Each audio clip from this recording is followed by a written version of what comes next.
Good morning student. Now we discuss the topic kingdom fungi. ठीक है, आज जो हमारा टॉपिक है वो है फंगी।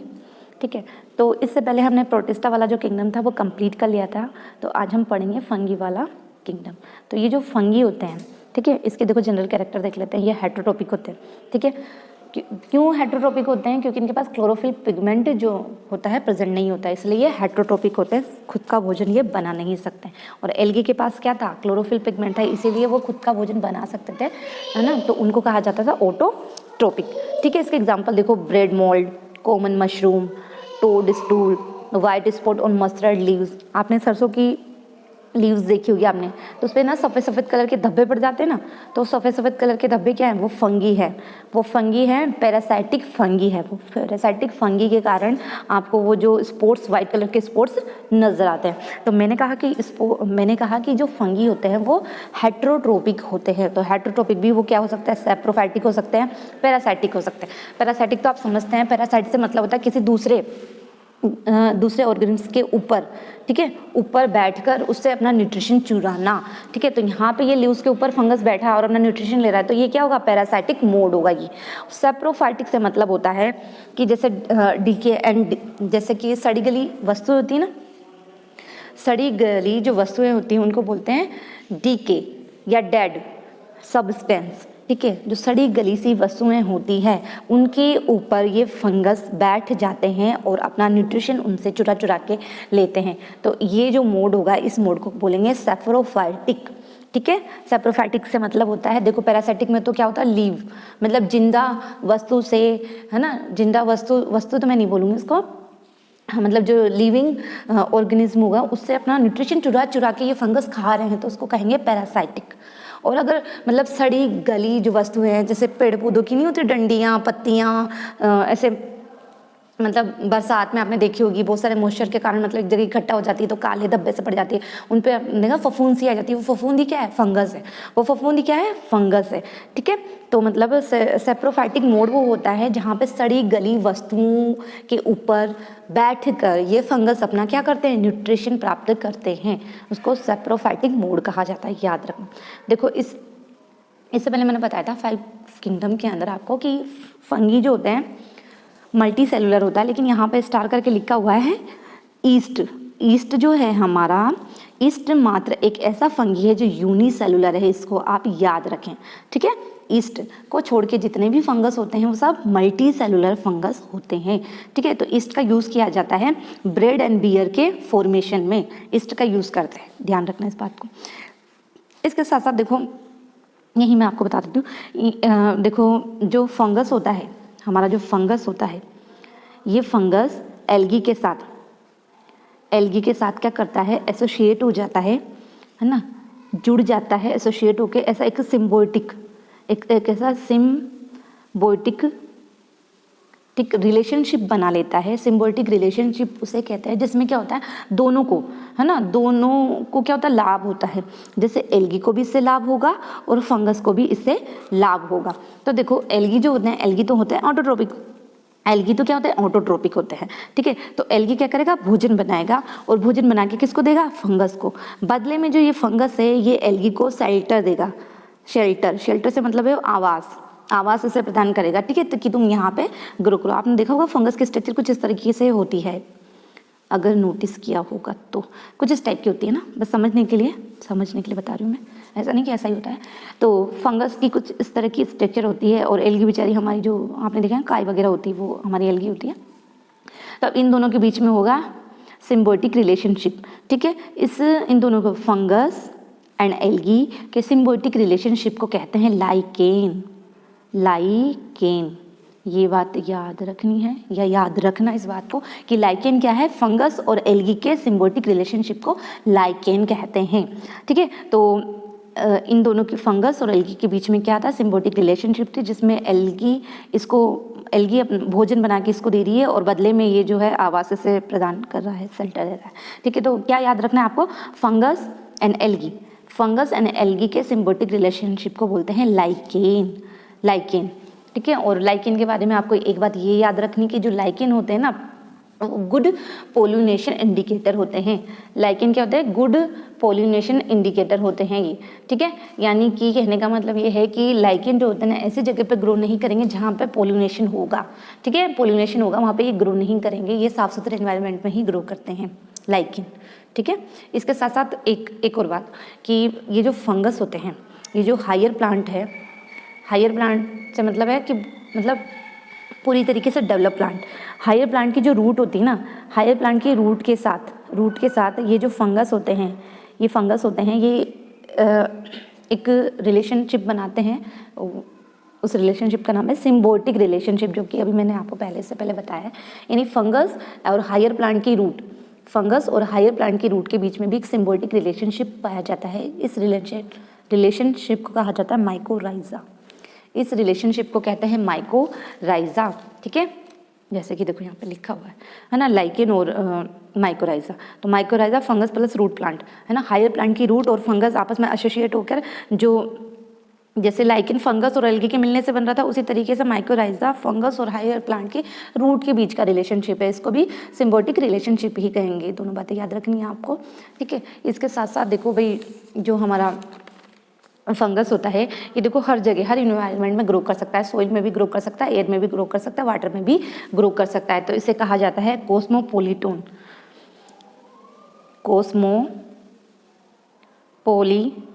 कोस्मोपोलिटन से मतलब है कि एयर में, सॉइल में, वाटर में, है ना, हर ऐसे नमी वाली जगह पे हमारा फंगस इजी गोइंग वे में ग्रो कर सकता है, ठीक है। इसके साथ साथ देखो जो यूनिसेलुलर और मल्टीसेलुलर हो गया, ठीक है।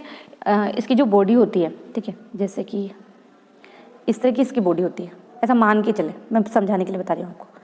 इस तरह का मतलब इसके पास क्या होता है कि जो मल्टीसेलुलर फंगस होते हैं ना, मतलब इसको छोड़ के सारे के सारे मल्टीसेलुलर फंगस होते हैं, पेनिसिलियम हो गया, राइजोपस हो गया, तो इनके पास क्या होता है? फिलामेंटस प्रेजेंट होता है। ये क्या है? फिलामेंट है, ठीक है। तो ये जो सिंगल वाला फिलामेंट है, सिंगल वाले फिलामेंट को बोलते हैं हाइपी, ठीक है, HYPHAE, हाइपी, ठीक है। सिंगल जो फिलामेंट होता है ना, इसको बोलते हैं हाइपी। लेकिन ये जो फिलामेंट की मतलब बहुत सारा नेटवर्क बन जाता है, बहुत सारा नेटवर्क, ये सिंगल को बोलते हैं हाइपी, और हाइपी के नेटवर्क को बोलेंगे हम माइसीलियम। हाइपी के नेटवर्क को बोलेंगे हम माइसीलियम। माइसीलियम क्या हो गया? माइसीलियम, ठीक है। माइसीलियम क्या है? Network of hyphae, network of hyphae, HYPHE, hyphae. Hyphae समझ गए कि जो हमारा फंगस होता है, फंगस के पास एक थ्रेड लाइक स्ट्रक्चर होती है। इस थ्रेड लाइक स्ट्रक्चर को बोलते हैं फिलामेंटस, इसको बोलते हैं फिलामेंटस, ठीक है। और इसको बोलते हैं फिलामेंटस। लेकिन ये भी सिंगल है तो इसको बोलेंगे हाइपी, सिंगल है इसको बोलेंगे हाइपी, ठीक है। लेकिन ये हाइपी का बहुत बड़ा नेटवर्क कहा जाता है माइसीलियम। ये अभी बहुत बार आएंगे माइसीलियम, इसलिए बार बार बोल रही हूँ माइसीलियम, ठीक है। माइसीलियम हाइपी दोनों अलग अलग हैं। हाइपी के नेटवर्क को बोलते हैं माइसीलियम, याद रखना इस बात को, ठीक है। अब जैसे मान लीजिए ये स्ट्रक्चर है, हाइपी के एक स्ट्रक्चर है ये, इसके अंदर होते हैं बहुत सारे न्यूक्लियस, इसके अंदर होते हैं बहुत सारे न्यूक्लियस। जब माइक्रोस्कोप से देखते हैं ना, मतलब बहुत उससे देखने पर पता लगता है कि जो हाइपी है ये मल्टी न्यूक्लिएटेड है। ये जो हाइपी है मल्टी न्यूक्लिएटेड है, मतलब इसमें बहुत सारे न्यूक्लियस हैं। तो जब भी ऐसी कोई सेल जहाँ पे बहुत सारे न्यूक्लियस होते हैं, बहुत सारे न्यूक्लियस पाए जाते हैं, तो वहाँ पे एक टर्म यूज़ की जाती है कोइनोसाइटिक।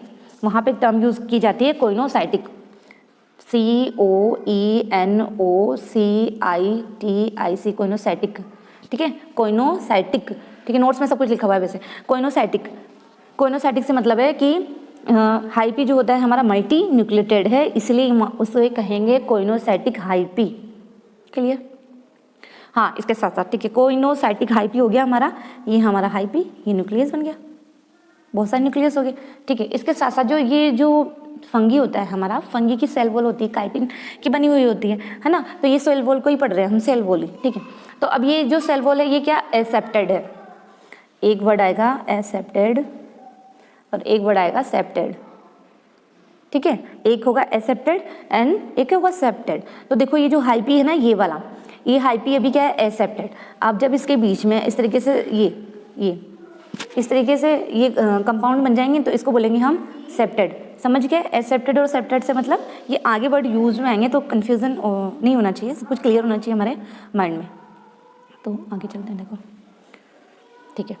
देखो पिक्सीनिया, पिक्सीनिया एक फंगी है जिससे क्या होता है कि डिजीज़ होती है, डिजीज़ करवाता है ये एक गेहूं की फसल में, जिसे कहा जाता है वीट रस्ट, है ना, वीट रस्ट कहते हैं।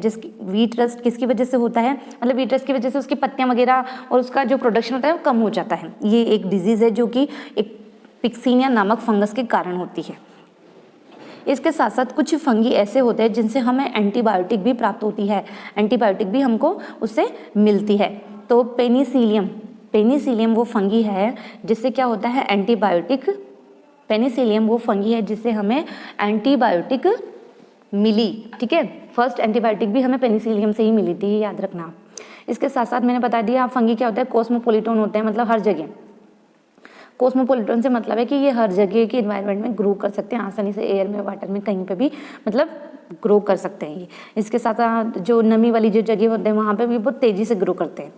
इसके एग्जाम्पल में देखो ईस्ट है ना, ईस्ट को छोड़ के, except yeast, almost all the fungi are the filamentous, वही जो मैं भी आपको बता रही थी फिलामेंटस वाला, ईस्ट को छोड़ के, है ना, क्योंकि ईस्ट क्या होता है यूनिसेलुलर होता है। तो फिलामेंटस किस में पाया जाएगा, मल्टी सेलुलर फंगी के अंदर, ठीक है। तो मल्टी सेलुलर जो फंगी होगा उनकी बॉडी में क्या होगा, फिलामेंटस प्रेजेंट होगा, ठीक है, ये फिलामेंट्स प्रेजेंट होंगे, ठीक है।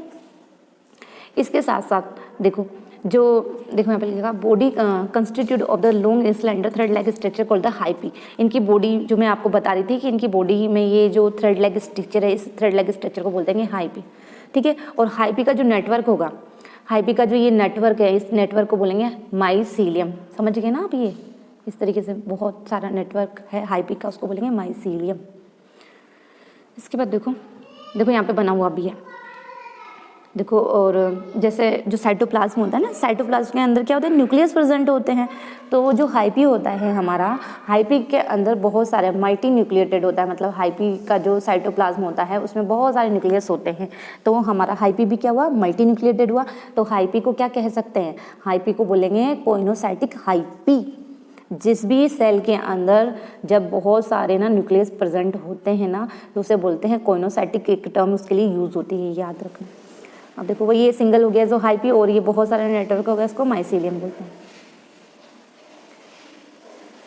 इसके बाद देखो जो सेल वॉल होती है, सेल वॉल होती है हमारी फंगी की, वो बनी होती है काइटिन की और पॉलीसेकेराइड की, ठीक है। इसके अलावा जो फंगी होते हैं सिम्बायोटिक होते हैं। सिम्बायोटिक से वो मैं आपको बता रही थी, सिम्बायोटिक ऐसा रिलेशनशिप जिसमें दोनों को लाभ होता है। तो लाइकेन जो कि फंगी और एल्गी क्या एसोसिएशन है, और माइकोराइजा क्या है, फंगी और हायर प्लांट की जो रूट होती है ना उसका एसोसिएशन है। इसके बाद देखो फंगी के अंदर रिप्रोडक्शन देखते हैं। फंगी के अंदर देखो 3 तरह का रिप्रोडक्शन होता है इसके अंदर, asexual reproduction, sexual reproduction and vegetative reproduction. इससे पहले एक बात और मैं आपको बता दूं, ये लाइकेन हमने पढ़ा, ठीक है। अब ये जैसे मान लीजिए लाइकेन मतलब इस तरह का मतलब कॉम्बिनेशन है कि हमें पता नहीं लगा कौन सा ना फंगस वाला पार्ट है, कौन सा एल्गी वाला पार्ट है, ठीक है। तो देखो लाइकेन का जो फंगल का जो कंपोनेंट होता है ना, फंगल वाला कंपोनेंट, उसको बोलते हैं माइकोबियंट,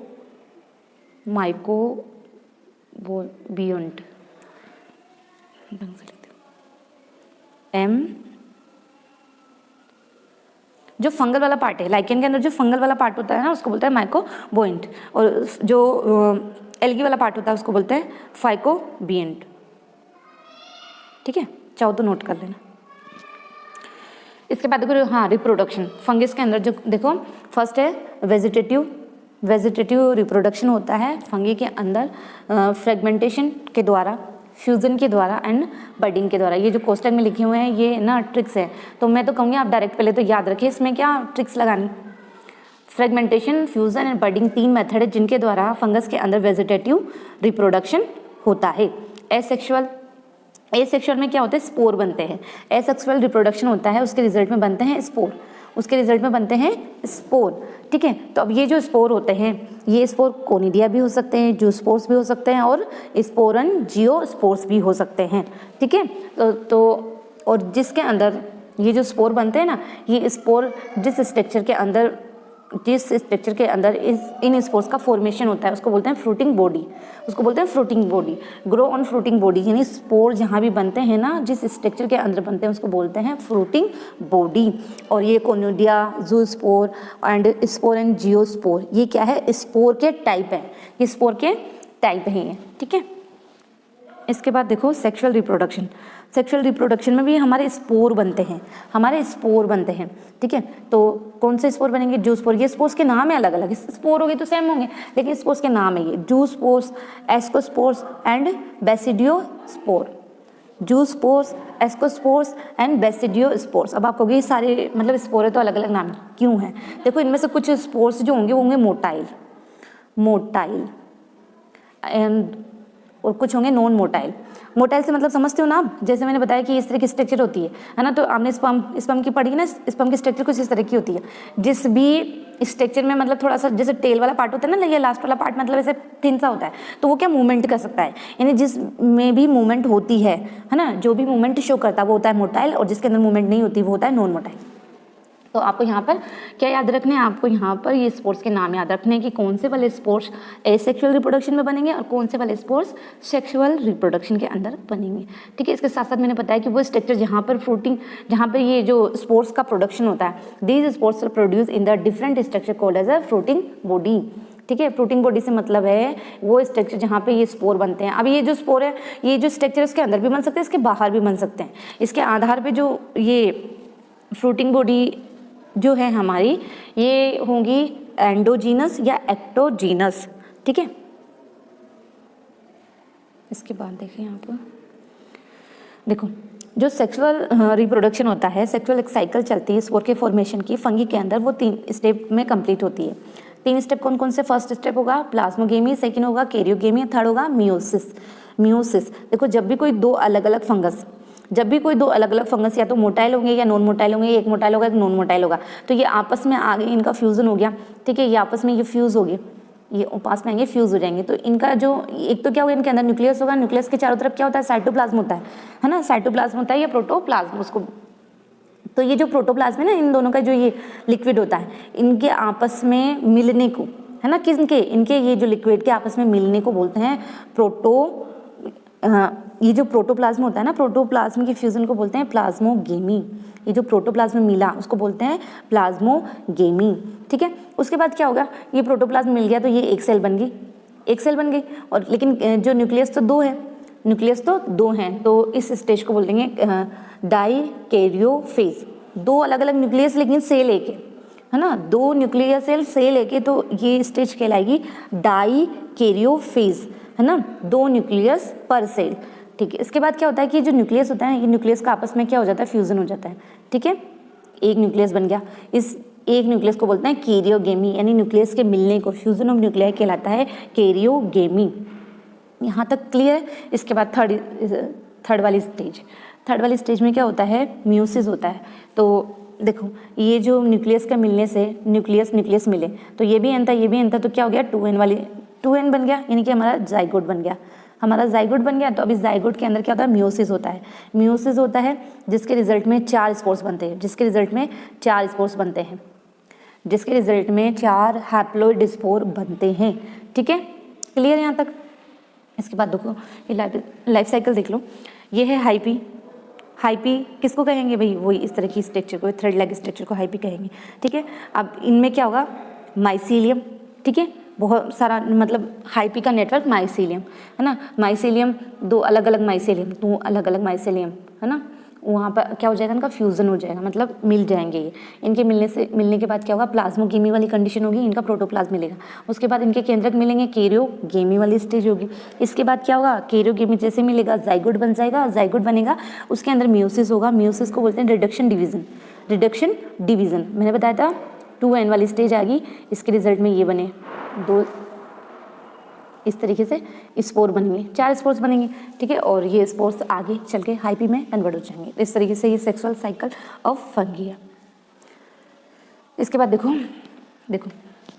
फिर कुछ बेसिक क्लासिक मतलब कैसे बताऊँ, कुछ बेस हैं जिनके आधार पर फंगी को क्या किया गया है, क्लासीफाई किया गया है ना। जैसे कि मतलब जो ये माइसीलियम है, जैसे माइसीलियम सेप्टेड एंड एसेप्टेड था, है ना, यानी कि माइसीलियम के बेसिस पर मॉर्फोलॉजी ऑफ माइसीलियम, स्पोर के formation and formation of fruiting body, ये कुछ बेस हैं जिनके आधार पर फंगस को क्या किया गया है, क्लासीफाई किया गया है। ठीक है, basis of classification of fungus क्या क्या है, morphology of mycelium, formation of spore, formation of fruiting body. ठीक है, तो अब क्योंकि ये मैंने कहा कि फॉर्मेशन ऑफ फ्रूटिंग बॉडी, तो इसमें अलग होगी, इसमें अलग होगी, इसमें अलग होगी। फ्रूटिंग बॉडी से तो मतलब समझ गए वो स्टेज जिसके अंदर स्पोर्स का फॉर्मेशन होगा, लेकिन उस फ्रूटिंग बॉडी का जो नाम होगा ना, सब में अलग अलग होगा। ठीक है, तो ये कुछ बेसिस है जिसके बेस पर फंगस को क्लासीफाई किया गया, और इसकी ये 4 क्लास है। ठीक है, फर्स्ट है फाइकोमाइसिटिस, सेकंड है एस्कोमाइसिटिस, थर्ड है बेसिडोमाइसिटिस एंड ड्यूटेरोमाइसिटिस। फाइकोमाइसिटिस